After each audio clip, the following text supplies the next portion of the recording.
Former State Department official and former Obama campaign foreign policy advisor David and Brooke, glad to have both of you with us tonight. Thank you for being here. Brooke, let me start with you. What's your take on this? Well, my take is that there's a fundamental misunderstanding of the laws of cause and effect. Moving an office to Jerusalem is not what's going to cause Islamist violence.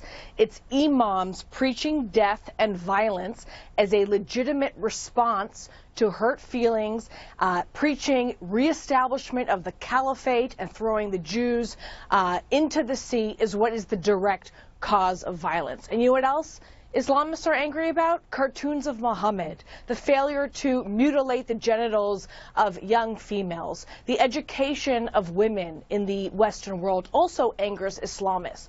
And just like we don't appease Islamists in those categories, we certainly do not appease Islamists when it comes to directing the foreign policy of the United States. I think it's a wonderful move. It is totally in compliance with not two, but 3 acts of Congress, including the Jerusalem Embassy Act of 1995 that directs the State Department to move its embassy to Jerusalem, the eternal capital of the Jewish state. All right. So, David, she lays out a good case. What's wrong with it?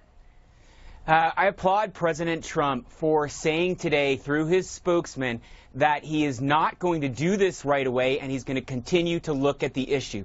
The reality is that each of our last 3 presidents, Obama, Bush, and Clinton, also said at some point during their campaign they would move the embassy. And when they got into office, they thought better of it. The reason is that moving the embassy has no practical benefit for the U.S. or for Israel. We should be thinking about strategies that are going to help improve U.S. interests in the Middle East right now. That means defeating ISIS. That means solving the civil war in Syria, stopping the creation of failed states like Syria, and getting the Middle East peace process between Israel and Palestine back on track. This will not do any of those things. I hear your argument, but you could make an argument that the things that we have done to sort of tiptoe around and hope that we're going to get backing from all of these countries really has not yielded fruit. So does not moving an embassy really make a difference when you look at all of the things that we've done to build a successful coalition against Islamic extremism?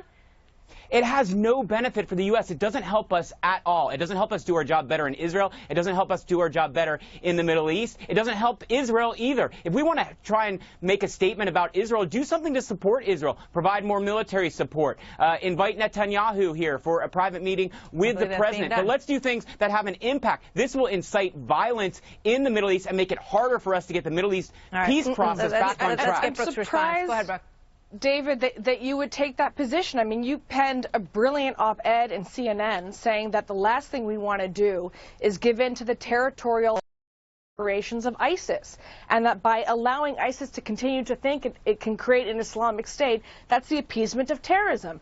And when you argue against moving the embassy, and what they're advocating for is moving it to West Jerusalem, which nobody disputes to be the capital of Israel, what you are doing is arguing for the Islamist notion of from the river to the sea, Palestine will be free of Jews. You are encouraging and appeasing terrorism. And there's a general, okay, we'll stop it there.